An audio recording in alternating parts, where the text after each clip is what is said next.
Muy buenos días a todos, tardes en Europa, a todos los que nos escuchan, bienvenidos. Este es el segundo foro organizado por la Federación Iberoamericana de Urbanistas. Mi nombre es Iraida Ruiz Bode, soy miembro del Comité Ejecutivo de la FIU y nuevamente seré su moderadora el día de hoy. El segundo foro siempre es en preparación a nuestra participación ante la Cumbre Internacional del Hábitat de Latinoamérica y el Caribe, que tendrá lugar en el mes de mayo del 9 al 11, y el Foro Mundial que se realizará en este mismo año del 2022.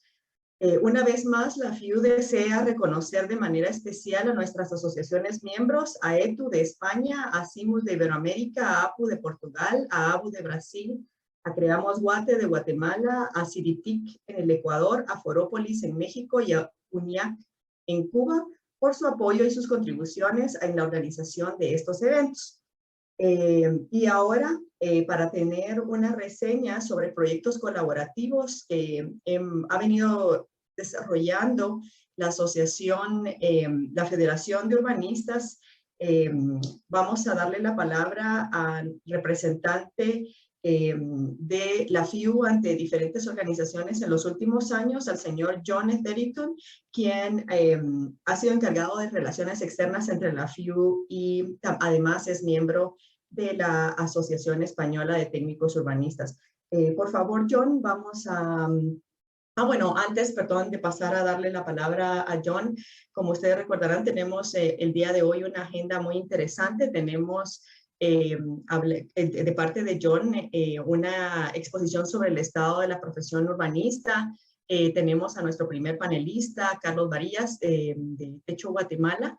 Luego tenemos a la segunda panelista, o el segundo panel previsto, que es una ponencia preparada por Gina Rey.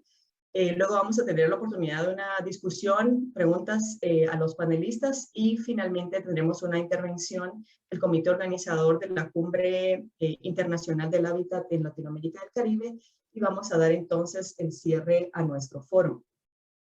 John Etherington es británico, es máster en Ciencias Políticas de la Universidad de Edimburgo, en Escocia, y es doctor en Ciencias Políticas de la Administración por la Universidad Autónoma de Barcelona, en España. Es profesor en el Departamento de Ciencia Política y Derecho Público de la UAB, y desde hace 2 décadas se dedica a la investigación de cuestiones de la gobernanza espacial a nivel supraestatal, estatal, subestatal y urbano. Actualmente enfoca su labor investigadora a cuestiones relacionadas con la movilidad sostenible y desde hace 6 años es representante de la FIU ante organismos internacionales. Ahora vamos a darle el uso de la palabra a John. Bueno, muchas gracias, Iraida, y bienvenido y bienvenidas a los oyentes, estén donde estén. Bien, pues yo seré muy breve, simplemente este es un espacio que nos hemos dado en estos foros para presentar un poco más la FIU y nuestras actividades. El otro día expliqué cuáles son las relaciones de FIU con ciertos organismos internacionales, como pueden ser las vinculadas al hábitat, ONU Habitat. Y hoy voy a explicar un proyecto que tenemos entre manos que pretende saber, en primer lugar, el estado de las profesiones urbanistas en la región iberoamericana. Motivación a eso. Bien, entonces, por estatutos, FIU tiene la obligación o el meta, ¿no? El objetivo de promover el desarrollo sostenible en el área iberoamericana. Esto por descontado. Y más concretamente, como tenemos una vinculación bastante estrecha con ONU Habitat, nos planteamos ciertos metas, objetivos dentro de los objetivos de desarrollo sostenible que hablan, por ejemplo, de incrementar la capacidad de planificación urbanística. Y esto también tiene una traducción en la nueva agenda urbana firmada en Quito en 2016, que subraya la importancia de la participación de las profesiones y de las profesiones urbanistas en la planificación urbana. Por lo tanto, partiendo de esta base, en el último World Urban Forum en 2020, justo antes de la pandemia en Abu Dhabi, fue una presentación de la Asociación de la Commonwealth de Urbanistas. Y fue muy interesante porque lo que hicieron fue recopilar el estado de las profesiones urbanistas en su área, con esta idea de cómo podemos promover el desarrollo urbano sostenible. Y claro, constataron que sobre todo en los países, digamos, menos desarrollados económicamente, tienen muchos socios o asociaciones socias en África, en Asia, había muy poca participación de urbanistas en la construcción urbana, en todo proceso urbanístico. Simplemente, entre otros motivos, porque no hay urbanistas, no hay una buena formación, etcétera, etcétera. Por lo tanto, su idea es cómo podemos promover fortalecer las capacidades de las profesiones urbanistas para asegurar este desarrollo sostenible. Entonces, me pareció una idea muy buena y una idea que nosotros en FEW también podríamos intentar plasmar en nuestra realidad geográfica. Y mirando, y justamente vi que tampoco se había hecho nada de este estilo en nuestra área. Por lo tanto, hablando con la Junta, hemos pensado que sería muy interesante prender este camino y hacer un estudio de este tipo. Por lo tanto, tenemos dos objetivos aquí. Primero es hacer un informe sobre el estado de las profesiones, capacidades, etc. Y aparte de ahí, pensamos que podemos construir sobre esta base todo un plan de acción sobre cómo aumentar esta capacidad de intervención en el proceso urbanista, ¿no? Por lo tanto, y esto es una propuesta que hemos hecho, nos tenemos que poner a realizarla aún, pero básicamente sería en tres partes. La primera sería intentar captar la imagen actual y las tendencias actuales del urbanismo en América Latina, sobre todo población urbana, crecimiento de población, crecimiento del espacio, del área urbanizada, consecuencias del cambio climático para la urbanización. Esto en primer lugar. Entonces, en segundo lugar, consistiría en dos partes. La primera parte, mirar las profesiones, cuántas profesiones hay por países, profesiones vinculadas al urbanismo, el estatus, si es una profesión reconocida oficialmente, si hay que colegiarse, etc. Y también los sistemas de formación, qué facultades existen en cada país, cuántas plazas, qué formación profesional existe, etc.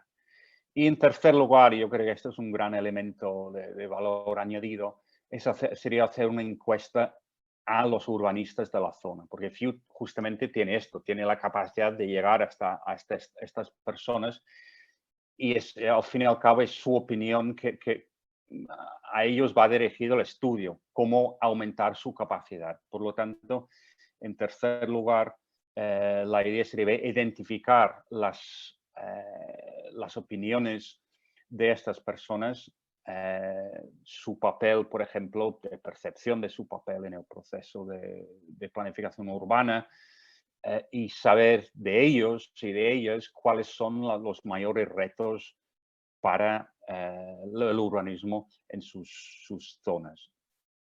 Y finalmente, aparte de aquí, hacer unas recomendaciones. Cómo mejorar la formación, cómo mejorar el acceso a los estudios, cómo mejorar los procesos políticos y técnicos de la planificación urbana Y finalmente, y fundamentalmente también, es cómo potenciar el papel de las organizaciones de urbanistas, que al fin y al cabo es lo que representa FIU aquí. Por lo tanto, lo dejo aquí con una pincelada más sobre las actividades de FIU y encantado de recibir cualquier pregunta o duda o interés en el proyecto. Muchas gracias. Excelente presentación, muchas gracias, John. Realmente este es un proyecto que ha cobrado recientemente mucha fuerza dentro de la FIU. Es parte del plan de trabajo de los próximos 4 años de la FIU. Va a ser uno de sus ejes primordiales. Y bueno, desde ya todos los que nos escuchan y a quienes escuchen posteriormente en diferido esta actividad, pues pueden saber que van a poder ir a la página web de FIU y prontamente va a haber información de cómo poderse ver involucrados y participar y sumarse a esta gran actividad, que puede tener participación desde el desarrollo de competencias, tomar liderazgo en esa actividad o bien ayudarnos a identificar a esas personas que potencialmente podrían unirse a la profesión en diferentes países. Y ahora voy a darle el uso de la palabra a Carlos Varillas. Carlos es licenciado en Arquitectura con máster en Planificación y Diseño Urbano, ambos de la Universidad de Studi de Roma 3 en Roma, Italia.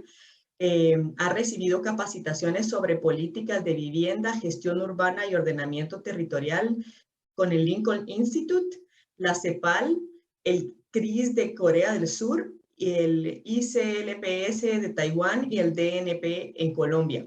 Fue asesor de la Municipalidad de Guatemala para la formulación del Plan de Ordenamiento Territorial, el primero en la historia de Guatemala que se realizó hace unos años atrás.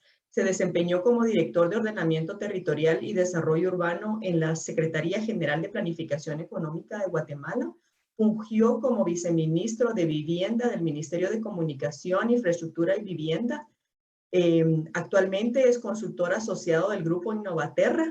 Ha sido consultor para Naciones Unidas Habitat, en el Banco Mundial y en el Banco Interamericano de Desarrollo en materia de políticas habitacionales, planificación urbana, ordenamiento territorial. En Guatemala, Belice, St. Lucia, en San Vincent, en las Granadinas, en la República Dominicana y en Bolivia. Es socio fundador de la Asociación Guatemalteca de Urbanistas, Creamos Guate, socio de la Federación Iberoamericana de Urbanistas. Fue secretario general de la Asamblea Latinoamericana de Máximas Autoridades de Urbanismo y Vivienda y vicepresidente del Consejo Mundial del Programa de Naciones Unidas para Asentamientos Humanos de ONU Habitat. Actualmente es miembro honorario y presidente de la Junta Directiva de la organización Techo. Entonces, sin mayor preámbulo, solo decir que estamos encantados de tenerte como nuestro panelista. Carlos, por favor, te vamos a dejar en el uso de la palabra. Muchísimas gracias, Iraida. Pues, primero que todo, en lo que comparto la pantalla, agradecer muchísimo a los organizadores, a la Federación Iberoamericana de Urbanismo por la invitación. La verdad es que es siempre un gusto poder compartir aquí con ustedes pues todas las propuestas y el desarrollo de estos temas que nos interesan tanto, desde el tema de creación de ciudad, desde el tema también de atención, digamos específicamente para lo que vamos a ver hoy, un poco la atención que se está dando en el tema de vivienda y todavía especialmente más en el enfoque de asentamientos precarios. ¿Me confirman si ya miran mi pantalla? Perfecto. Entonces, voy a iniciar muy rápidamente. Efectivamente, pues tengo el agrado de arrancar este foro, este segundo foro sobre temas de vivienda y ciudad precaria que, pues lógicamente en América Latina tienen digamos, un lugar importante en la discusión sobre la construcción de ciudades, de la perspectiva que obviamente continúa siendo un reto, a pesar de que hemos tenido avances muy interesantes, continúa siendo un reto bien importante en la política pública, el cómo poder abordar esta problemática, sobre todo desde la perspectiva de las políticas de mejoramiento integral de barrios que se han estado dando en América Latina. Sé que hemos discutido en el foro anterior un poco del contexto urbano general de América Latina y del Caribe, pero digamos partiendo desde la perspectiva también para poner algunos números y alguna idea de lo que representa este reto en nuestro continente. Efectivamente, pues América es el segundo continente más urbano del mundo después de Europa, donde 8 de cada 10 habitantes están actualmente viviendo en ciudades, en centros urbanos secundarios y en pequeñas o medianas zonas urbanas. Es todavía un proceso que, si bien hay muchos países como Chile, como Argentina, digamos, que ya llegaron o que están llegando a la cúspide de ese proceso de urbanización, todavía vemos países en Centroamérica, como Honduras, como Guatemala, que aún estamos en ese proceso de urbanización y sobre todo algunos todavía arrancando esa curva con una alta pendiente. El tema crítico un poco cuando hablamos de números, que pues de estas personas, de este 80%, 83% de personas que viven en zonas urbanas, alrededor del 21% viven en asentamientos precarios, una quinta parte, que representan más de 100 millones de personas en nuestro continente, están en condiciones, digamos, que no cumplen con los requisitos mínimos de poder considerarlos, de poder considerar su contexto urbano y su vivienda como habitable. Entre el 2018 y el 2019 existió un aumento importante, ¿verdad?, en las condiciones de pobreza urbana. Digamos, no hemos logrado como continente tener esa disminución y poder aprovechar lo que al final en la economía global, estos procesos de urbanización muchas veces se traducen en crecimiento económico. Si bien nuestras ciudades han traducido ese crecimiento económico, digamos, desde una perspectiva general, cuando vemos muchas veces el PIB que representan en cada uno de nuestros países, la distribución de esa riqueza no ha sido equitativa. Y obviamente eso pega muy duro en las familias que viven en estas zonas urbanas y que ha tenido entonces ese crecimiento del 23.8 al 26%. Y esto es todavía sin medir el impacto que a mediano y largo plazo va a tener la pandemia, que en las ciudades ha sido particularmente crítico. Es un tema crítico además porque no solamente la pobreza urbana y los asentamientos precarios se han traducido en eso, en peores condiciones económicas, sino que en la mayor parte de nuestras ciudades se traducen en un riesgo inminente, porque muchos de estos asentamientos están ubicándose en, digamos, aquellas zonas que el mercado inmobiliario formal, por decirlo de esa manera, ha dejado fuera de ese proceso de urbanización. Y son zonas que muchas veces han sido zonas, la mayor parte de veces son zonas que tienen un interés ambiental o que son zonas que están en condiciones de riesgo. Muchísimas de la población que está ocupando actualmente asentamientos precarios está en alguna condición de vulnerabilidad importante, de vulnerabilidad no solo social, sino vulnerabilidad física ante eventos climáticos, deslizamientos, inundaciones, terremotos, por lo cual obviamente tiene una prioridad importante también tratarlo desde esta perspectiva, desde las condiciones de riesgo que estas áreas precarias en nuestras zonas urbanas están hoy presentando. Entonces, partiendo también desde el problema de la localización, o no solamente de la localización de los asentamientos, pues hay toda una serie, aquí marcamos algunos de los más importantes, hay toda una serie de condiciones de precariedad importante que generan, digamos, un círculo de pobreza, el cual en muchos de los países las políticas públicas no están logrando que estas familias de los asentamientos precarios puedan salir.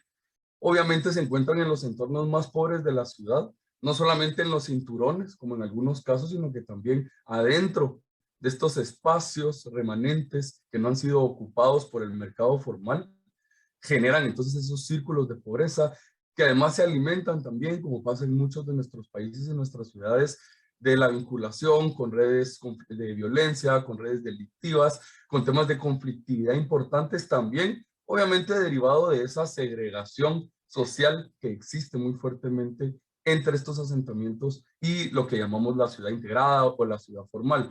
Obviamente esto viene acompañado de temas de desempleo, de subempleo, inclusive, pues como pasan, por ejemplo, así como pasa en Guatemala, estoy seguro que pasa en el resto de América Latina, que también vienen con un estigma, ¿no? Para cuando muchas de estas personas buscan un empleo formal, todavía se dan los casos en los cuales, por el hecho de venir de un asentamiento precario, muchas veces no son tomados en cuenta en estos espacios formales por este estigma que tienen de poder estar vinculados a otras redes de delincuencia.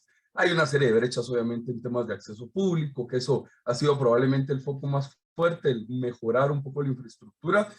Y sobre todo, creo yo, muy importante, ha estado desarticulado de los procesos de planificación. Cuando miramos distintos, ya sea que planificamos a través del zoning, ya sea que planificamos a través del Smart Code, o en fin, de cualquier otra corriente urbanística, en muchos de los casos vemos cómo se ignora en esos procesos de planificación la real existencia, no solamente de estos asentamientos, sino sobre todo el planteamiento de cómo poderlos integrar a los procesos de consolidación de los sistemas urbanos desde la perspectiva de equipamientos, de servicios básicos, pero también desde la perspectiva social, desde la perspectiva de gobernanza y de algunos otros aspectos que vamos a ver más adelante.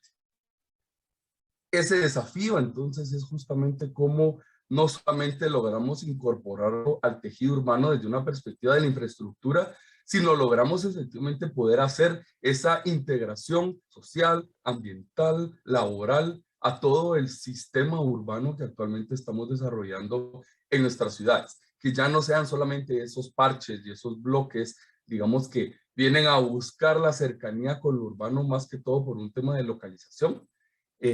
Esto ha sido, por ejemplo, un fallo también en muchas de las políticas de vivienda. Lo vemos en casos de proyectos en Guatemala, pero también en proyectos en Colombia, por ejemplo, en muchos de los proyectos del Infonavit en México, donde se empezaron a construir enormes proyectos de vivienda de interés social en las periferias, como decimos aquí, en el kilómetro 40 en ningún lado, y que por el tiempo y el costo que representa para estas familias moverse hacia las fuentes de empleo, los han obligado a abandonar, diría yo, cientos de miles de viviendas en América Latina en esa periferia para buscar de nuevo ocupar espacios en los espacios más, en las zonas más centrales y cercanas a ese empleo.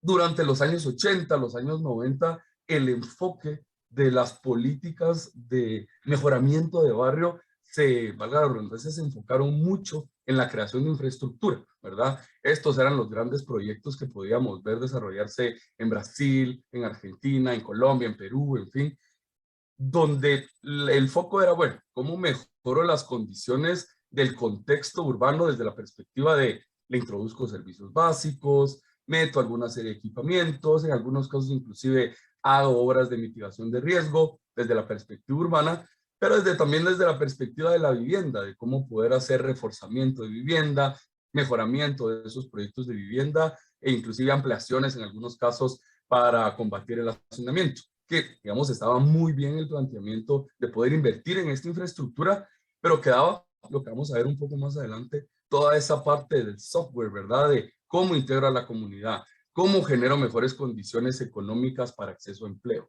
cómo puedo hacer mejor una organización comunitaria, cómo los vinculo a otro tipo de políticas públicas, en fin, digamos, una paleta de opciones que en las últimas décadas se ha ampliado un poco y lo miraremos ya un poco adelante. Obviamente esto está muy relacionado también con cómo la dinámica inmobiliaria en América Latina, si bien en algunos países ha cambiado bastante, pero continúa estando muy enfocado obviamente y lógicamente siendo un negocio en aquellos sectores que tienen el mayor potencial de poder comprar esos bienes, ¿verdad? Este es un ejemplo de la pirámide. Tenemos a la izquierda la pirámide de la demanda, ¿verdad? Muy parecida a las pirámides latinoamericanas, donde obviamente la mayor demanda se concentra en la base socioeconómica de las zonas urbanas, versus la oferta, que es una pirámide invertida, donde la mayor parte de esa oferta se está desarrollando en estas clases medias, baja, media y alta, ¿verdad? Y que muy pocas veces logra llegar con una oferta masiva a esa demanda que se tiene más en la base de la pirámide. Y cuando hablamos con diferentes expertos de diferentes países, un poco el motivo es el mismo. Estando estos asentamientos muchas veces, digamos, afuera de toda la dinámica económica formal, no se pueden vincular fácilmente, por ejemplo, a temas de créditos, a temas de hipotecas, al sector formal financiero, justamente por esa condición de informalidad. Entonces, es ahí donde es importante también la concepción de una visión más amplia de la intervención en los barrios precarios, que no solamente vaya, como poníamos ahí, al hardware, sino también al software, ¿verdad? A ciertas condiciones de estas personas para poder mejorar esas condiciones económicas. Y es un tema bien crítico porque cuando vamos a ver muchos de los proyectos exitosos que se han dado en temas de mejoramiento integral de barrio en América Latina, Pienso yo, por ejemplo, en algunas realidades que hemos visto, inclusive en Medellín, en Río de Janeiro, ha iniciado a haber un proceso de gentrificación, ¿verdad? Donde ya las condiciones de ese asentamiento, gracias a las inversiones que se han hecho en mejora de espacios públicos, de conectividad o de movilidad o de equipamientos, hacen así que muchas de estas viviendas o de estos proyectos que fueron pensados para vivienda de interés social, para las personas que originalmente habitaban en estos asentamientos, comiencen a tener un interés, digamos, por un mercado de un poquito mayor posibilidad de acceso y que entonces se comienza a repetir ese círculo porque hay casos en los cuales las personas están interesadas mejor en alquilar o en vender la que era su propiedad, fuera de un proyecto de vivienda de interés social, y volverse a mover a otros espacios buscándole mayor renta. Entonces, por eso también, digamos, la necesidad de tener una mirada más holística. Y para cerrar un poco esas condiciones de diagnóstico, obviamente también lo que la pandemia vino a evidenciar sobre esas condiciones de precariedad. Cuando al principio de la pandemia hablábamos de medidas de higiene, ¿cómo garantizamos medidas de higiene en asentamientos que no tienen condiciones, por ejemplo, de agua potable 24 horas al día? Entonces, un concepto tan fácil como lavémonos las manos cada vez que interactuamos, cada vez que entramos, cada vez que salimos, era algo complejo para muchas de estas realidades. La vulnerabilidad también vinculada, por ejemplo, a la posibilidad de la transmisión del virus, por el tema de, obviamente, también el hacinamiento que existe en muchos de los asentamientos precarios. Un dato que había sacado Naciones Unidas decía que más o menos una tercera parte de los hogares urbanos en América Latina tienen 3 o más personas en cada una de las habitaciones. Entonces, esas condiciones obviamente de precariedad aumentan esa posibilidad o esa vulnerabilidad ante los efectos de la pandemia. Y pues también desde la otra perspectiva, no solamente desde la salud pública, sino de nuevo, desde la economía, los impactos que se están dando en estos asentamientos por el tema laboral, por el tema de la pérdida de esos puestos de trabajo, ha sido enorme. En muchas de nuestras ciudades, inclusive, por ejemplo, durante la primera etapa de pandemia, los costos de movilidad aumentaron mucho o la posibilidad de moverse aumentó muchísimo. Estas son por mucha población que no tenía la posibilidad de tener teletrabajo y de poder trabajar desde casa. Entonces, entendemos un poco el dimensionamiento de lo que COVID vino a generar también en estos asentamientos y las causas que generará a futuro, pues todavía en ciertos casos son inciertas. Entonces, pasamos rápidamente a cuál es entonces un poco esa paleta de opciones que se ha ido ampliando o esa visión que ha ido cambiando referente al tema de las políticas de mejoramiento integral de barrio en las últimas 2 décadas. Creo yo que, y ya lo platicaba también John, un poco algún posicionamiento importante que se dio en Quito, en Hábitat 3, a través de la nueva agenda urbana, que ha sido ese cambio de paradigma. Arrancamos pensando, digamos, que el tema de cómo intervenir en los asentamientos precarios era un tema de vivienda, ¿verdad? Fundamentalmente vinculado a estructuras, servicios básicos.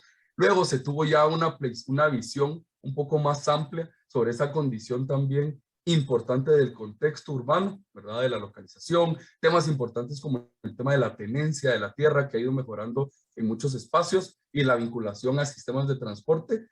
Y pasamos a una visión mucho más enfocada, que ese probablemente fue el eslogan más importante de Hábitat 3, que es el derecho a la ciudad, ¿verdad? Cómo efectivamente entonces ya no hablo solamente de la condición de la infraestructura, sino también de elementos como por ejemplo la convivencia y la seguridad. Cómo los procesos de planificación y diseño urbano efectivamente ayudan a disminuir temas de violencia, temas de delincuencia, cómo podemos promover políticas de prevención del delito en ese sentido, la consideración de generar esas asociaciones y la participación ciudadana en estos asentamientos, pero que sea una participación donde efectivamente se tenga decisión de la transformación, de la memoria histórica que existe en esos asentamientos, la generación también de información para la toma de decisiones han sido algunos de los elementos también bien importantes y relevantes que al final se traducen en poder vincular a estos asentamientos, ya decíamos, a esos procesos de planificación, pero también a una paleta más amplia de opciones de políticas públicas que vayan más allá de solamente políticas de vivienda. Interesante también como en ese proceso de actualización de esas políticas ha habido, digamos, un cambio importante en la condición de gobernanza de las intervenciones que se van dando en estos asentamientos. Muchas de las políticas de asentamientos fueron en el pasado o venían enfocadas del desnivel nacional, digamos, y en muchos casos era prácticamente el único nivel que atendía las necesidades en estos barrios, pero en las últimas décadas hemos visto una articulación muy fuerte, obviamente, con las agendas globales, digamos, no solamente lo que hablábamos de la nueva agenda urbana, sino también masivos proyectos de financiamiento multilateral, Banco Mundial, el BID, etcétera, etcétera, que han ya delineado proyectos bien interesantes de atención a los asentamientos precarios, sobre todo retomando buenas prácticas y buenos ejemplos que se han dado en el resto del mundo y que tropicalizando los han permitido tener un éxito mayor a nivel de América Latina. Pero creo que el paso más importante aún que esto, y que se discutió mucho en Hábitat 3 también, fue el rol que los gobiernos locales tienen también en este tipo de intervenciones. La cercanía que el gobierno local, y no solo política, ¿verdad? La cercanía que el gobierno local tiene con los vecinos, con los asentamientos precarios, permite el poder aterrizar intervenciones no solamente a través de procesos participativos mucho más sólidos, que eso se traduce obviamente en el fortalecimiento del tejido social de estos asentamientos, pero también desde la perspectiva de la vinculación con otras políticas de desarrollo social y de desarrollo económico. Ponemos ahí aquí el ejemplo también, ¿verdad? De lo que hablábamos de cómo muchas municipalidades se están enfocando en los proyectos de mejoramiento integral de barrio, no como un tema de diseño urbano, sino como un tema, por ejemplo, de prevención de la violencia, como un tema de estrategias también ambientales para la recuperación de espacios de interés ambiental, de cuencas de ríos, de parques, de bosques, etcétera, etcétera, en estos procesos de mejoramiento de la vivienda. Desde la perspectiva territorial ha habido un cambio también importante porque el proceso no era como en algunos casos que mirábamos de decir, bueno, hagamos tabula rasa, botemos el asentamiento y traslademos a la familia, en muchos casos en los años 80 y 90 fue trasladémoslos a la periferia, sino cómo logramos intervenir en los propios asentamientos que existen, manteniendo obviamente la localización de las familias en estos mismos asentamientos, manteniendo el tejido social, que no solamente va hacia adentro del asentamiento, sino hacia afuera también, las escuelas a las que van los niños, los mercados a los cuales van a vender, a trabajar o a comprar los productos, en fin, toda esa red de equipamientos públicos que ya de cercanía se han ido consolidando y se enfocan entonces en solo poder garantizar cómo aquellas personas que estén en zonas de vulnerabilidad ante eventos climáticos puedan tener una transferencia o poder trasladar estas viviendas a través de procesos de consolidación dentro del mismo asentamiento a zonas que tienen las condiciones para poderse densificar y para poder recibir estas familias sin la necesidad de romper, como decíamos, con ese tejido ya existente. Aquí, pues rápidamente, un proyecto que probablemente muchos de ustedes conocen y creo que es muy emblemático en ese sentido, que es uno de los proyectos de mejoramiento integral de barrio que se dio en Medellín, en el barrio de Juan Bobo, donde todas esas viviendas que mirábamos en zona roja o que miramos en rojo, son aquellas que fueron trasladadas porque estaban sobre el cauce del río, son aquellas que estaban con altos índices de vulnerabilidad ante inundaciones, ante eventos climatológicos, y solamente ese bloque fue el que se trasladó al mismo barrio, localizando espacios para poder densificar y para poder crear nuevos proyectos de vivienda de interés social. Procesos que fueron trabajados de manera participativa y que además en esa recuperación no solamente se logró trasladar a estas familias en riesgo, sino que se logra generar procesos participativos de diseño participativo para la creación de nuevos espacios públicos, de nuevos equipamientos y de nuevas áreas de socialización. Entonces, esto es un poco, digamos, lo que en muchos casos se ha buscado ir replicando, sobre todo en aquellas zonas que son aquellas zonas más vulnerables a los riesgos climatológicos.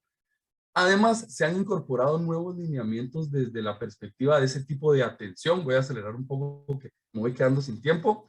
Desde lo público, lo que hablábamos, esa estructura de gobernanza territorial bottom-up, donde la organización comunitaria, lo que se llama aquí, por ejemplo, en Guatemala, los consejos locales o los consejos comunitarios de desarrollo, tienen una voz sobre cómo transformar su territorio, pero también sobre cómo participar en los procesos de inversión pública, ¿verdad?, vinculados a estos espacios.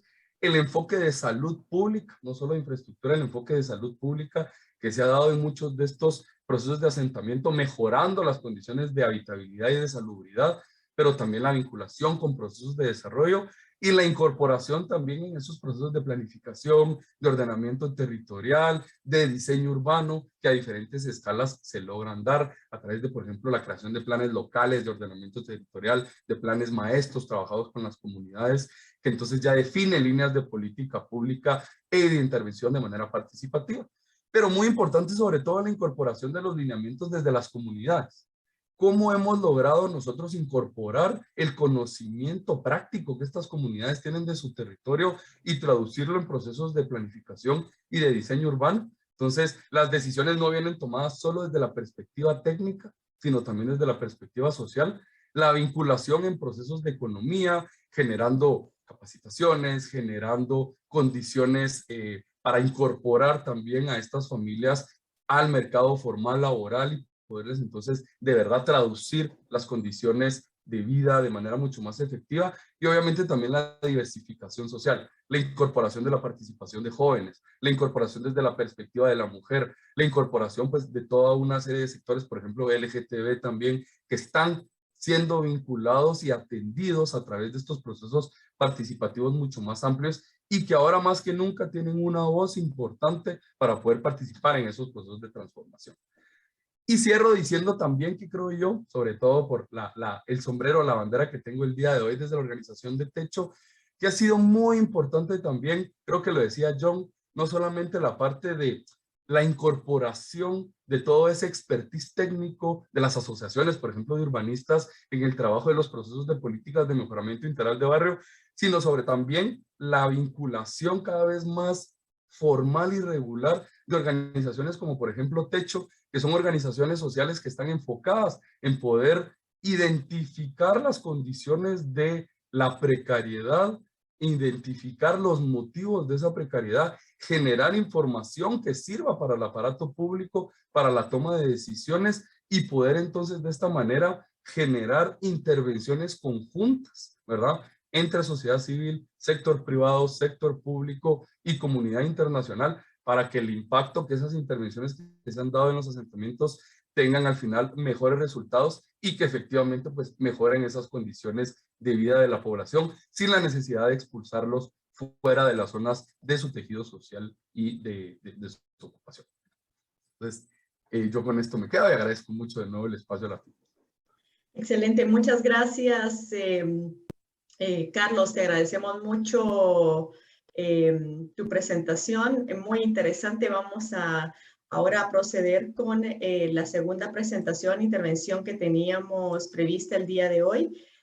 Nuestra segunda presentadora sería Gina Rey. Gina es arquitecta, doctora en ciencias técnicas, profesora de urbanismo e investigadora de la Facultad de Arquitectura de la Universidad Tecnológica de La Habana.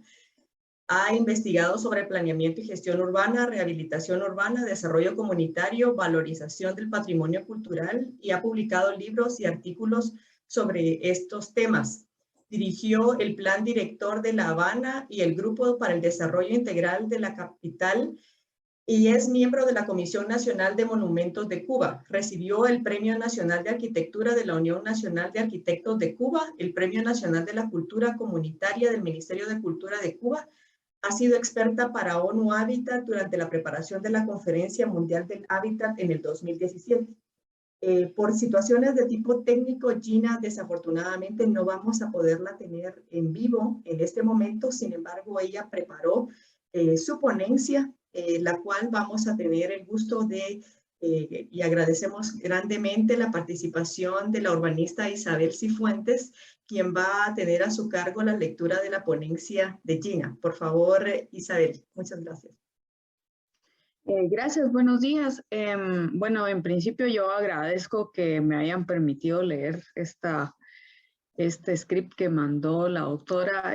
Creo que es para mí un honor, ¿verdad? Voy a leerlo en una pantalla que tengo al lado, entonces voy a comenzar diciendo, la autora escribió, creo, muy convincentemente acerca de el tema que ocupa su ponencia que es La vivienda y ciudad precaria, desafíos y oportunidades para la región iberoamericana. La discusión sobre la sostenibilidad urbana en la actualidad se reorienta hacia una dimensión multidimensional en términos sociales, culturales, económicos y ambientales, como factores esenciales que hagan posible llevar a la práctica el desarrollo sostenible. Los barrios y sus comunidades de base juegan un papel fundamental en el logro de los objetivos enunciados. De ahí que cada vez más se gana conciencia de la importancia estratégica de desarrollar procesos basados en la participación activa de la comunidad y su empoderamiento en lo social y económico. La vivienda constituye una de las aspiraciones básicas de la población.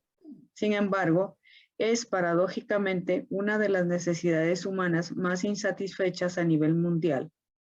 Las Naciones Unidas han postulado en la nueva agenda urbana que la vivienda debe ser un derecho para todos los seres humanos y por constituir un problema social como tal, su solución debe ser prioritaria en las políticas públicas de todos los países. Uno de los aspectos más críticos de la problemática urbana es la precariedad del hábitat, aspecto que afecta a muchas ciudades de nuestra región, el que ha sido muy estudiado en el plano teórico y académico. Y si bien se han emprendido iniciativas en muchos países, no se ha conseguido alcanzar hasta el momento soluciones efectivas y sostenibles.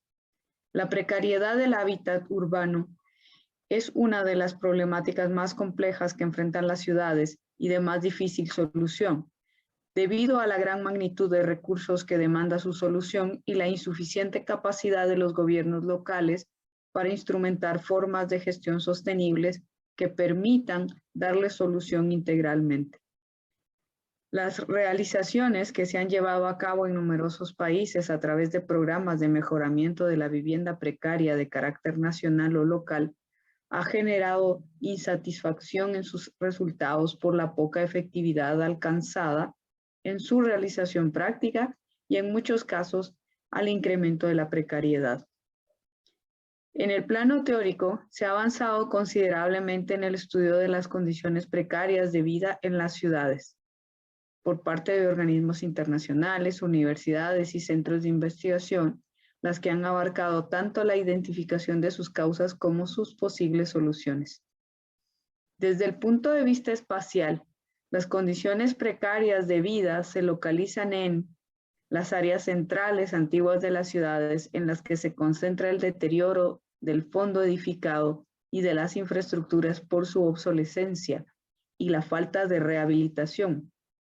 Las condiciones de hacinamiento en las viviendas colectivas, la escasez de espacios públicos y el creciente envejecimiento de la población que se concentra en estas zonas y tiene demandas específicas acorde a sus necesidades.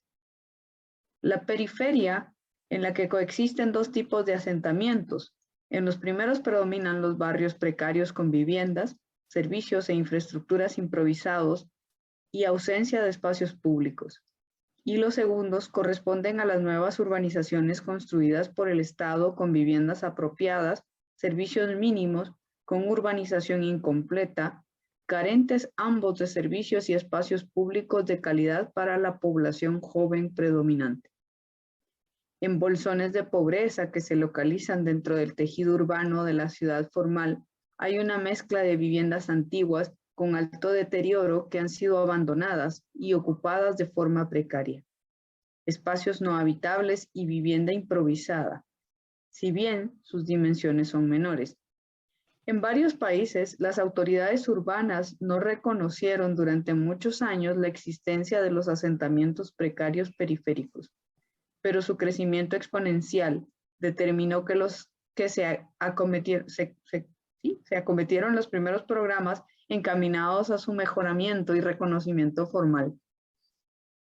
La búsqueda de soluciones a esta problemática se ha basado fundamentalmente en los programas de vivienda social financiados por el Estado, en los que han tenido un carácter asistencial y no han conseguido dar respuesta en la magnitud necesaria a la demanda de vivienda acumulada por varias generaciones, sin tomar en cuenta las capacidades que pueden aportar sus protagonistas, que son las poblaciones necesitadas. mediante su participación en estos procesos y de esta forma garantizar su sostenibilidad económica. Esta situación excluyente ha determinado que se desaprovechen otras potencialidades humanas y materiales existentes en la sociedad y las comunidades. Y es por ello que en los últimos años se ha ido construyendo un consenso, particularmente en el ámbito latinoamericano, sustentado en una gestión innovadora capaz de aunar todas las fuerzas y recursos disponibles para avanzar en la sostenibilidad económica de la solución de la problemática del hábitat.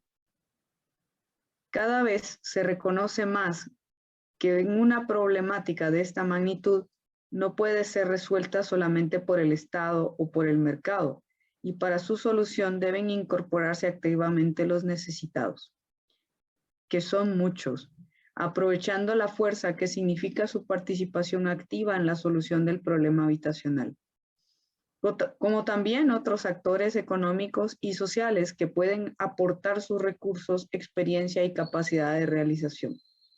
Si se favorece su contribución a la solución de este problema, estimulando su responsabilidad y compromiso social. La situación del empleo informal y el desempleo resulta crónica en los asentamientos, lo que conspira contra los esfuerzos de eliminación de las condiciones precarias del hábitat. Sin embargo, la creación de emprendimientos económicos que creen empleos no se consideran en los programas de mejoramiento de los asentamientos precarios. La falta de sustentabilidad económica de las comunidades determina que en muchos casos las familias beneficiadas con programas estatales vendan la vivienda que han recibido de los programas y reproduzcan las condiciones precarias de vida al trasladarse a otros espacios y construir en ellos nuevos asentamientos con estas condiciones. También se produce el abandono de los estudios de muchos jóvenes para incorporarse al trabajo, muchas veces a trabajos informales y al desempleo, pues no crean centros de capacitación en el régimen de escuela-taller que les permite estudiar y trabajar de manera integrada. Sin embargo, los programas de mejoramiento del hábitat precario y los programas de desarrollo local transcurren como procesos paralelos ejecutados por instituciones diferentes, las que aún siendo estatales no interactúan entre sí. Los resultados de las experiencias desarrolladas muestran el imperativo de cambiar las formas de actuación, instrumentando una gestión dirigida al desarrollo de la economía local que favorezca la creación de emprendimientos económicos de diferente tipo. La existencia de recursos humanos calificados, saberes locales, identidad cultural y otros oficios tradicionales poseen la capacidad de generar emprendimientos económicos locales que permiten la creación de empleos, la capacitación de los jóvenes y su incorporación al trabajo, unido a la creación de oportunidades de trabajo para las mujeres cercanas a su vivienda y la atención a los adultos mayores. Nuevos conceptos como el de vivienda taller o vivienda productiva han surgido para favorecer las economías familiares. Otras soluciones innovadoras ha sido la creación de las incubadoras de microempresas y cooperativas en las cuales, por iniciativa estatal o privada, se facilita el espacio, servicios comunes y capacitación de los emprendedores, empresas familiares e individuales. La gestión urbana sectorizada y excluyente ha determinado que se desaprovechen potencialidades humanas y materiales existentes en la sociedad y en las comunidades. Y por ello, en los últimos años se ha ido construyendo un consenso, particularmente en el ámbito latinoamericano, sobre un pensamiento encaminado a identificar 3 aspectos clave: la cooperación, la participación y la integralidad, sustentados en una gestión innovadora, capaz de aunar todas las fuerzas y recursos disponibles para avanzar sobre bases sustentables en la solución de la problemática del hábitat. Se ha demostrado que una problemática de esta magnitud no puede ser resuelta solamente por el Estado o por el mercado, y deben incorporarse actores comunitarios y los necesitados, aprovechando la fortaleza que significa su participación activa. como también la de los otros actores económicos y sociales que puedan aportar sus recursos, experiencia y capacidad de la realización. Sí se favorece su contribución en la solución de este problema, estimulando su responsabilidad y compromiso social. La relevancia de alcanzar la sostenibilidad económica en el desarrollo urbano ha sido tratada en el plano teórico con notables aportes realizados con resultados en las investigaciones en las que se destacan las universidades e instituciones regionales como Claxo y CEPAL, organizaciones no gubernamentales y expertos. Como resultado de la evolución hacia ideas más avanzadas, han surgido, entre otros, el concepto de producción social del hábitat postulado por Enrique Ortiz y un grupo de expertos latinoamericanos de la Coalición Internacional del Hábitat. Con esto se pretende sobrepasar el carácter meramente constructivo que ha tenido la vivienda para ser considerada como una acción compleja que incluye la promoción, el planeamiento, la construcción y la distribución bajo esquemas de gestión estructurados.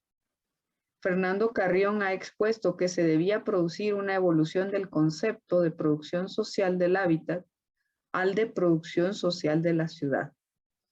Pues el hábitat está indisolublemente vinculado a la ciudad, su estructura e imagen, por el hecho de ser la vivienda un componente fundamental del tejido urbano. Por ello, cuando se rehabilitan áreas y se mejoran y construyen nuevos barrios, se está haciendo ciudad. En las realizaciones prácticas se destacan el programa Favela Bairro de Río de Janeiro, que partió del principio de no erradicación de las favelas existentes y en su lugar renovar y mejorar las favelas existentes. Es considerado un programa avanzado y económicamente sostenible, pues aprovecha la vivienda, servicios e infraestructuras aprovechables y mejorables. Una experiencia exitosa ha sido la de la Oficina del Historiador de La Habana, un referente internacional en la gestión del patrimonio cultural para la restauración del centro histórico de La Habana Vieja. Su labor de rehabilitación del fondo edificado, incluida la vivienda, ha tenido una dimensión social por el mejoramiento de la calidad de vida de la población residente. Y además, una dimensión económica, la creación de empleos mediante la enseñanza de oficios en la modalidad de escuela-taller, lo que ha permitido a los jóvenes estudiar y al propio trabajar en las obras de restauración y ser beneficiados económicamente. Ha podido constatarse el crecimiento en el interés de los jóvenes por la ciudad y los problemas urbanos, su reclamo de formar parte de los programas de mejoramiento de las condiciones precarias en las ciudades y aportar nuevas ideas y soluciones. En muchas universidades se han alcanzado desde la academia estas inquietudes que se han materializado en investigaciones y proyectos dirigidos a esta problemática. Conclusiones. Está demostrado que si bien no existe sostenibilidad económica, la precariedad física y los problemas sociales se mantienen y reproducen.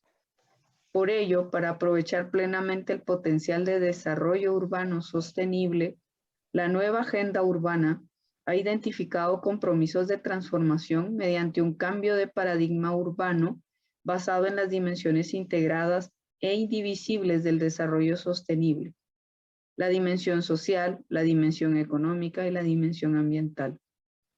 Basado en esta premisa, se realizan las siguientes recomendaciones. Se necesita el reforzamiento del papel de los actores de gobierno para incentivar la cooperación público-privada con la creación de incubadoras de cooperativas y microempresas, escuelas de capacitación de jóvenes en el principio de estudio-trabajo. Elaboración de diagnósticos en las comunidades para identificar los recursos y potencialidades existentes para la instrumentación de estrategias de desarrollo local que potencien el empleo de los recursos disponibles, tanto humanos, líderes naturales y las iniciativas comunitarias como cultura, tradiciones, artes, oficios, informática, recursos naturales y la diversidad de formas de gestión. Potenciar el protagonismo de los jóvenes para incentivar su participación en las decisiones de sus comunidades, con la instrumentación de procesos de consulta y el incremento de su representatividad en los comités de barrio y gobiernos locales. Instrumentación de programas de desarrollo rural y de territorios en desventaja que creen incentivos para reducir las migraciones del campo a la ciudad. La exclusión social, la marginalidad y la segregación espacial no deben continuarse reproduciendo. Y para ello, la solución parece estar enfocada al logro de la sostenibilidad económica mediante un proceso continuo y a largo plazo. Con la instrumentación de formas de gestión urbana inclusivas e innovadoras que estimulan la cooperación público-privada y la participación de todos los actores que interactúan en la ciudad. En la coyuntura actual, más que nunca antes, constituye un imperativo pensar en una gestión urbana que emerja conceptualmente con parámetros distintos y un pensamiento capaz de interpretar una realidad nueva, que promueva la creación de territorios de aproximación para la búsqueda de consensos y de concertación en la sociedad. La Habana, 18 de marzo 2022. Gracias. Muchas gracias, Isabel, y muchas gracias a Gina. Cuando vea la grabación, creo que se va a sentir muy complacida de poder haber nosotros podido compartir su ponencia, la cual agradecemos enormemente. Ahora vamos a dar lugar a la fase de discusión. Carlos, me llamó mucho la atención en tu presentación. Hablabas un poco del tema del rol del gobierno local y hace mucho sentido hablar de ese tema porque en muchos países es una delegación constitucional el tema de que es realmente responsabilidad de los gobiernos locales desarrollar los planes de ordenamiento territorial y los planes urbanos. Estos planes no los desarrolla el gobierno central, ni mucho menos un ente internacional, ¿verdad? Sino que de alguna forma quien tiene la primera responsabilidad, el primer responsable de considerar los temas de ordenamiento territorial, pues son precisamente los gobiernos locales. Sin embargo, quisiera conocer un poco tus apreciaciones porque tenemos también un fenómeno a veces de limitación de recursos tanto técnicos como económicos de parte de los gobiernos locales para poder hacer frente a los problemas que nos demanda una ciudad precaria. Entonces, no sé si tú tienes algunas reflexiones al respecto y quisieras ahondar en ese tema.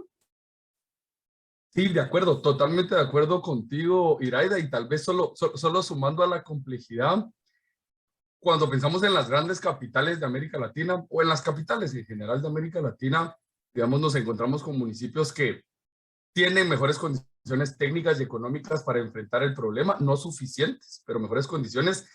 Tu pregunta se vuelve ahora todavía más crítica en el escenario, por ejemplo, en la gran expansión que se está dando en ciudades secundarias o en ciudades emergentes, ¿verdad? Porque son ciudades que no tienen esa preparación ni económica, ni política, ni técnica para enfrentar.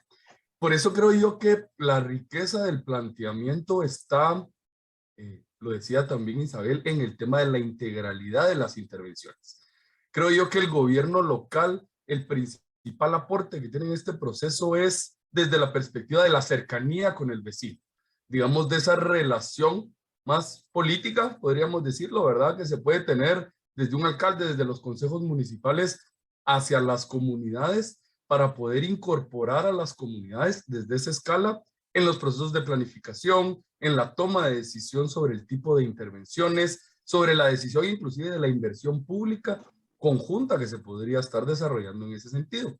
Y creo yo entonces que ese potencial que tienen los municipios tiene que venir sumado, lógicamente, a una agenda de inversión desde el nivel nacional, porque ahí es donde están los fondos, y desde la cooperación internacional, tanto desde la perspectiva de la inversión en recursos económicos, como desde la perspectiva del apoyo técnico. Entonces, esa complementariedad de poder tener estos espacios a nivel nacional o con el apoyo de la cooperación de equipos técnicos que asesoran a los gobiernos locales, a las municipalidades, apoya a que entonces desde esa perspectiva del acompañamiento técnico se puedan subir entonces la incorporación de esos procesos de participación ciudadana con la municipalidad como bisagra de este proceso, buscando obviamente fondos, tanto que vengan desde el municipio, aunque sean reducidos, contrapartidas que muchas veces se ponen inclusive de parte de las comunidades.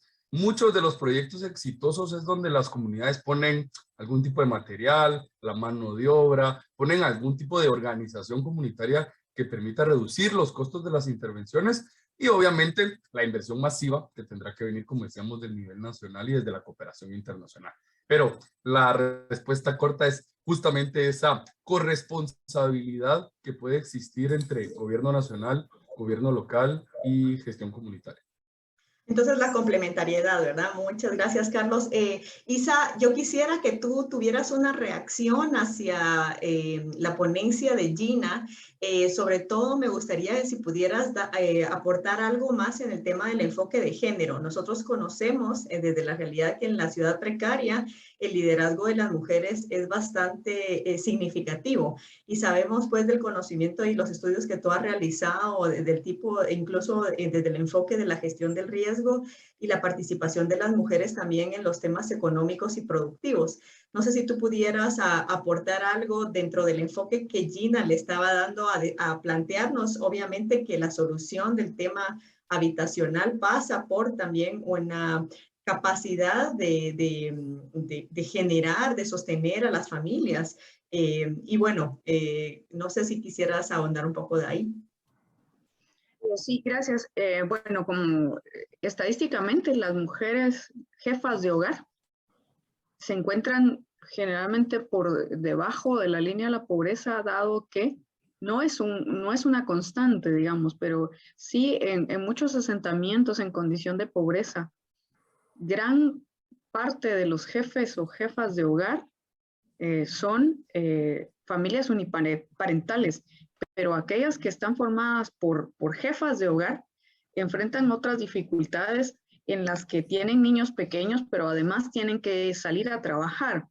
Entonces, en la ponencia de Gina se dice que es importante, si bien es cierto esa integralidad de la que hablaba Carlos, de la que hablabas tú, hay un factor que es importante y que muchas veces es determinante en estos casos. Yo vi un caso en El Salvador, en un asentamiento en donde pusieron una escuela taller, pero era para que las mamás de los chiquitos fueran a aprender a ciertos oficios, que luego constituyeron sus pequeñas empresas que les podían permitir, o sus pequeños emprendimientos, digamos, que les permitían tener unas condiciones de vida quizá mejores que muchas mamás que tenían que salir a trabajar, que tenían que dejar a los niños solos, digamos. Entonces, creo que la participación de las mujeres como líderes comunitarios es importante porque una de las cuestiones es que están acostumbradas, digamos, a trabajar haciendo muchas cosas, pero ante todo trabajan también por mejorar sus propias condiciones y las de las personas que habitan en estos espacios. Y hay muchos factores que contribuyen a esto. El hacinamiento, digamos, que se da con mamás que tienen muchos niños pequeños, ciertas condiciones de vida. El mejorar el barrio no es solo la parte estética, ¿verdad? Sino ese componente social y que paulatinamente se va como construyendo o destruyendo, pero sin dejar de lado que muchas veces el núcleo de ese tejido que se ha ido formando, la semilla fue puesta por un grupo de mamás preocupadas por las condiciones en las que están creciendo sus niños, ¿verdad? Entonces, esa semillita que hay que ir poniendo y que hay que romper también el estereotipo de que las mamás solo quieren aprender a cocinar o a arreglar el pelo de alguien o a hacer corte o a hacer confección. Ellas pueden aprender muchas cosas. Yo he conocido algunas que otras que hacen muebles, por ejemplo, o que hacen herrería. La idea de la escuela taller, cuando se hace en este tipo de proyectos de mejoramiento, tiene que ir enfocada a que se integran todos los grupos de la sociedad y que no ningún curso o ninguna estructura de formación dentro del del asentamiento o de la situación en la que se vive puede ser orientada a hombres, mujeres.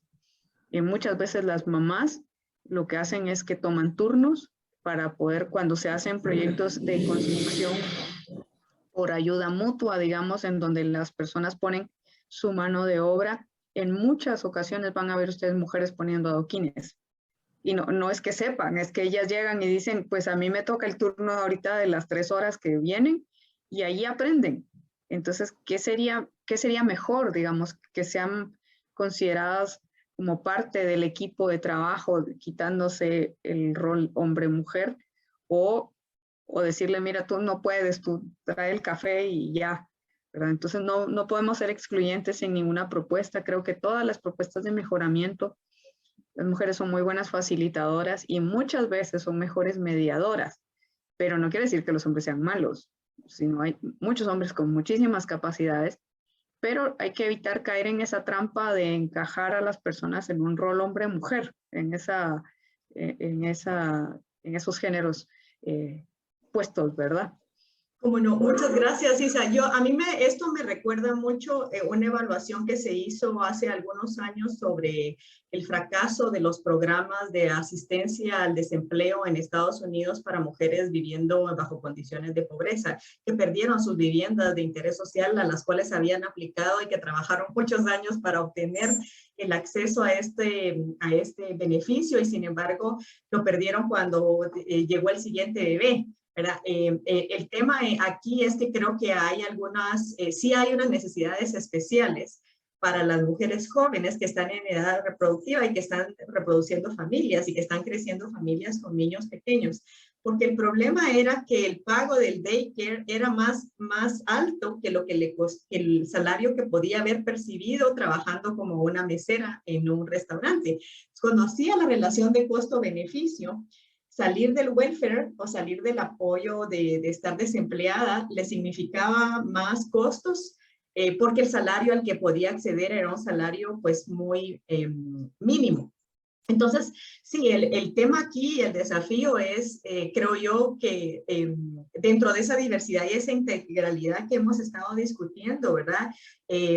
También las familias pobres tienen a veces circunstancias de personas con necesidades diferentes y obviamente eso cambia la dinámica familiar.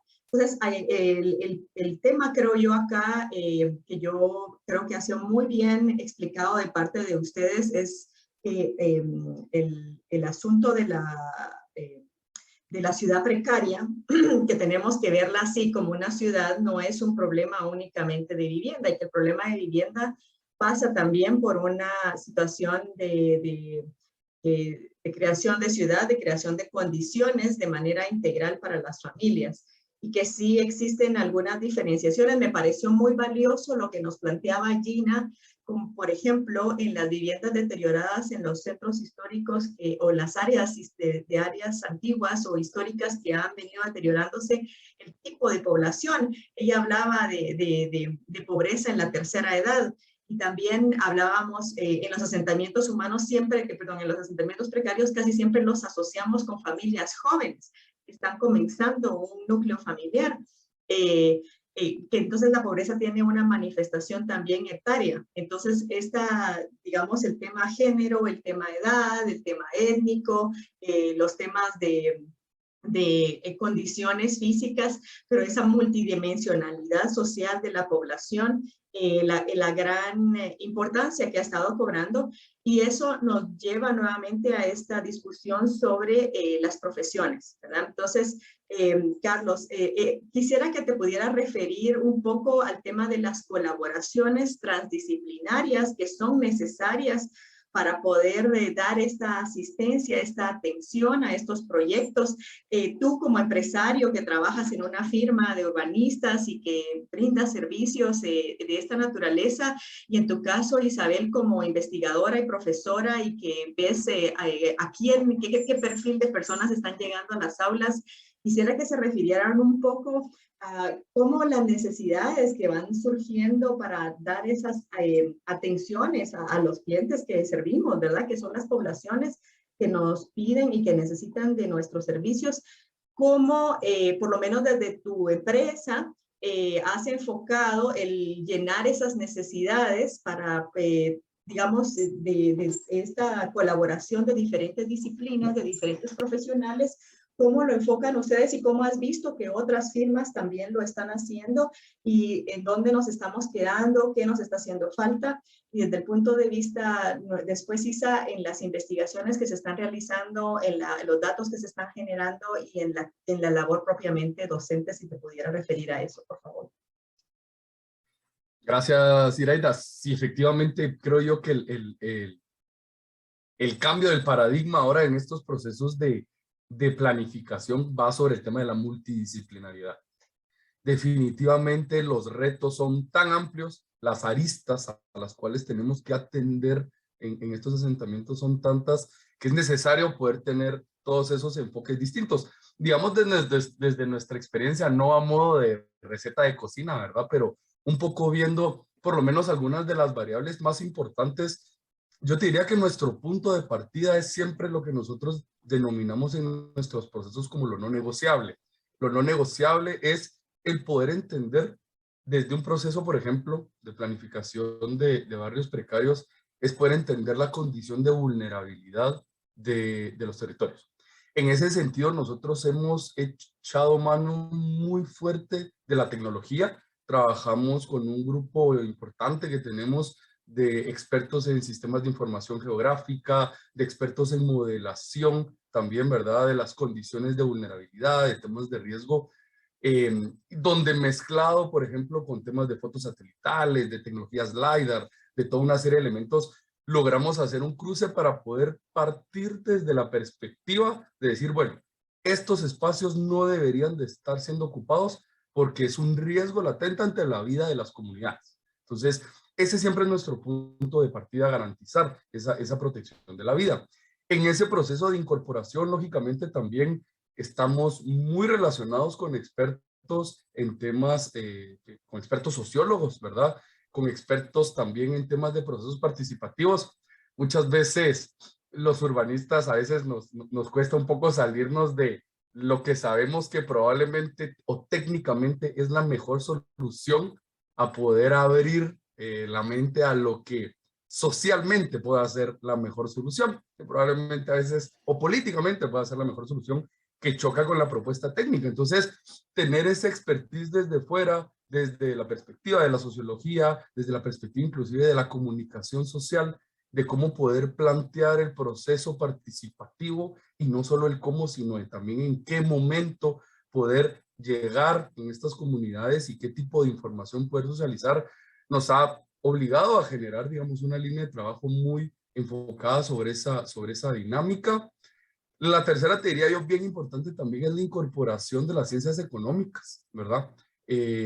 Cuesta muchas veces encontrar expertos en temas de economía urbana, de desarrollo económico, pero ya lo decías tú, Isabel, digamos, la incorporación de poder entender cuál es el potencial mercado laboral que se puede generar en esa zona alrededor del asentamiento, qué tipo de cadenas productivas podemos rápidamente vincular a las familias que están en estos asentamientos a través de capacitaciones técnicas, ¿verdad? Que puedan permitirles a ellos entonces tener esa dualidad de la cual hablábamos de enriquecer sus capacidades, pero paralelamente poder también tener ingresos para subsistir. Entonces, yo diría, pues obviamente hay toda una serie de otros elementos, pero estos tres bloques, obviamente sumado a todo el expertise de planificación, de ordenamiento territorial y de diseño urbano, el tema del manejo de la información tecnológica, el tema de los datos, el tema del trabajo social y del enfoque económico han sido variables importantes que nos han permitido a nosotros hacer planteamientos mucho más integrales.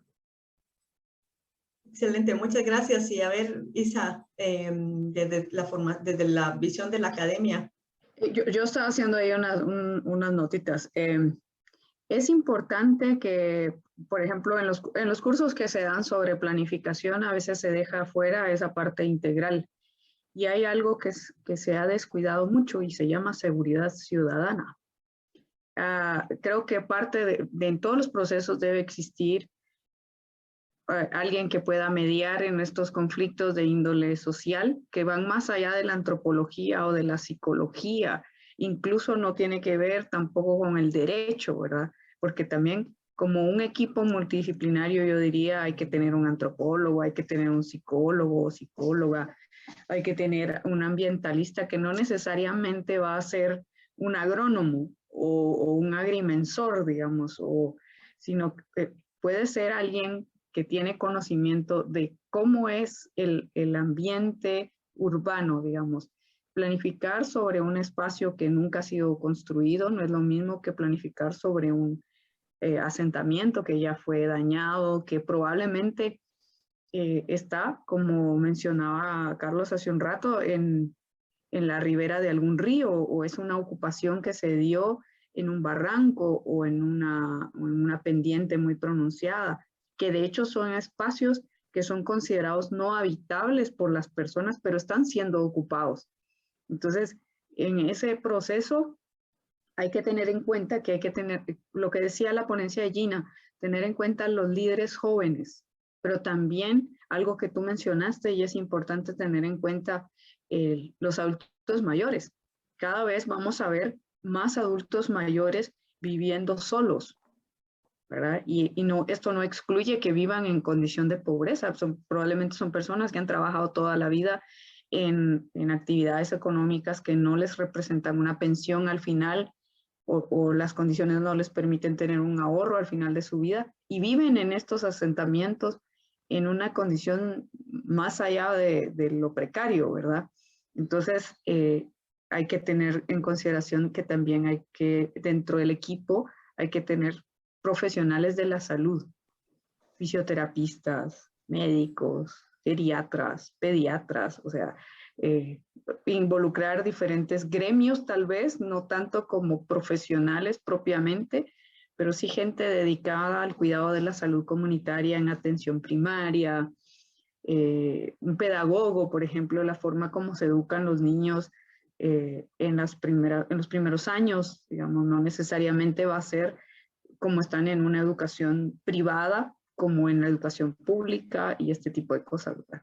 O niños o niñas, personas que tienen una necesidad de cuidados especiales porque tienen una condición de salud,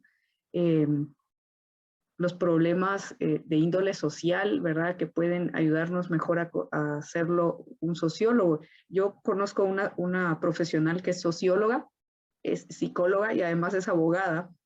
Entonces una vez yo le hacía la broma y le decía, mire, usted no quiere estudiar otra cosa, casi como fuera de eso. Y me dice, estoy estudiando investigación, me dijo. Estudio urbanismo. Sí, bueno, entonces la verdad que les agradezco muchísimo a ambos. Creo que lo que estamos aquí hablando es que creo que para las otras profesiones puede haber algo como algunas competencias básicas con respecto al entendimiento de la ciudad y sus dinámicas, porque nosotros en cualquier momento vamos a necesitar involucrar a personas en los temas de salud, mental, física, alimentación, o sea, realmente tecnología, como bien lo decía Carlos, necesitamos personas en los temas sociales, antropológicos, y eso es tal vez uno de los grandes valores de la Federación Iberoamericana de Urbanistas, que fue conformada y creada desde un inicio con una visión transdisciplinaria, tratar de romper un poco la tradición que existe en Iberoamérica de que el urbanismo es un quehacer de arquitectos.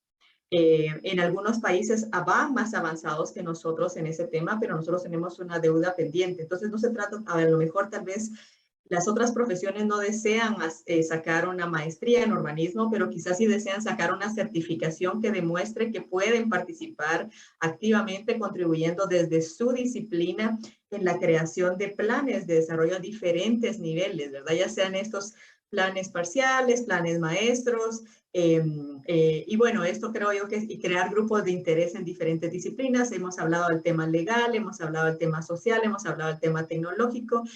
Realmente es una disciplina que da para muchas áreas, ¿verdad? De colaboración, sin dejar de ser lo que son, más bien sumar una perspectiva a la producción que tenemos. Pues muchas gracias de verdad a todos ustedes por sus presentaciones, han sido muy interesantes.